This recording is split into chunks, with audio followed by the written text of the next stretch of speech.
अनमोल है यह मानव तन। इतनी भीषण गर्मी में आपके प्याऊ का मीठा जल पीकर वास्तव में मन तृप्त हुआ। इतना मीठा जल पिलाने के लिए आपकी जितनी सराहना करूं उतना ही कम है। आपको इसके लिए बहुत बहुत धन्यवाद।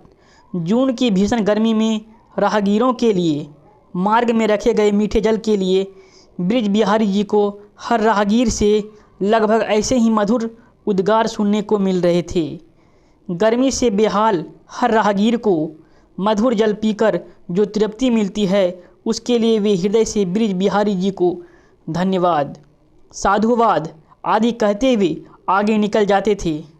और जल ही क्यों, जीवन में अक्सर हम जब भी किसी से किसी प्रकार की सेवा या सहायता पाते हैं तो हम धन्यवाद या साधुवाद कहकर उस व्यक्ति का सम्मान करना कतई नहीं भूलते। ऐसा करना हमारा मानवीय कर्तव्य भी है और शिष्टाचार भी।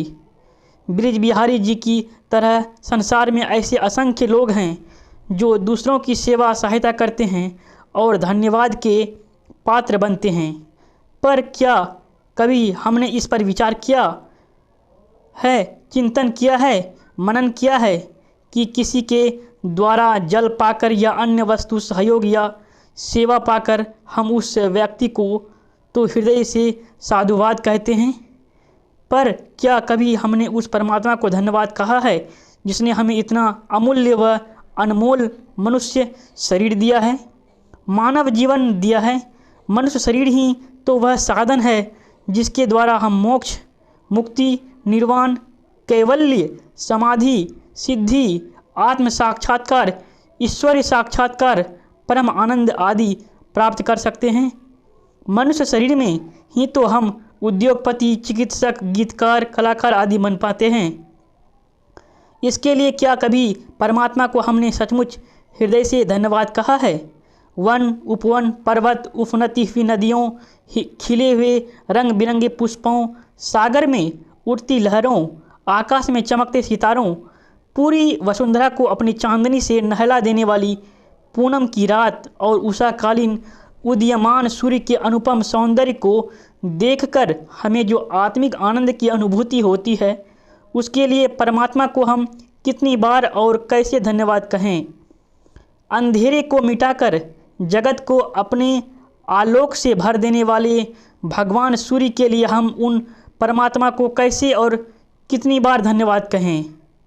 मनुष्य के जीवन यापन व स्वास्थ्य के लिए विविध प्रकार के फल, शाक, अन्न, जल, वायु, औषधीय पौधे आदि भी तो मनुष्य के लिए परमात्मा का ही अनुदान, अनुग्रह है। जिस परमात्मा ने हमारे लिए इतनी सुंदर दुनिया रची है उसे हम धन्यवाद ज्ञापित करें भी तो कैसे करें। सचमुच ऐसे तमाम अनुदान, अनुग्रह के लिए परमात्मा के प्रति हमें कृतज्ञ होना ही चाहिए। इतना ही नहीं, परमात्मा ने तो हमें सभी प्राणियों में, जीवधारियों में सबसे श्रेष्ठ व सुंदर बनाकर अपना उत्तराधिकारी ही बनाया है। इन सब के लिए हम परमात्मा के प्रति कृतज्ञता का भाव प्रकट करें तो कैसे करें। वास्तव में शास्त्रों में वर्णित ईश्वरीय अनुशासन, मर्यादा आदि का पालन करके ही ईश्वर के प्रति अपनी कृतज्ञता का प्रकट कर सकते हैं।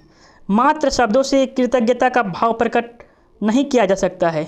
वैसे ही जैसे रोना तो रोकर ही दिखाया जा सकता है, सुनाया जा सकता है, गाना तो गाकर ही सुनाया जा सकता है, वैसे ही मात्र कृतज्ञता, धन्यवाद, साधुवाद आदि शब्दों के उच्चारण मात्र कर देने से ईश्वर के प्रति हमारी कृतज्ञता पूर्ण नहीं हो जाती, प्रकट नहीं हो सकती। ईश्वर के प्रति अपनी कृतज्ञता प्रकट करने के लिए हमें ईश्वर को अपने जीवन में जीना होगा, ईश्वरीय अनुशासन को अपने जीवन में जीना होगा। सच्चित आनंद स्वरूप ईश्वर को अपनी आत्मा में प्रकट करना होगा।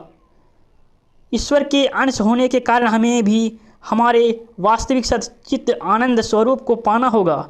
युग ऋषि श्री राम शर्मा आचार्य जी के शब्दों में कहें तो हमें ईश्वर को सर्वव्यापी, न्यायकारी मानकर उनके अनुशासन को अपने जीवन में उतारना होगा। ईश्वर के अनुशासन को अपने जीवन में जीकर ही हम ईश्वर के सच्चे उत्तराधिकारी, ईश्वर के सर्वश्रेष्ठ राजकुमार हो सकते हैं। हर श्रेष्ठ पिता की यही इच्छा होती है कि हमारी संतान भी हमारी तरह श्रेष्ठ हो।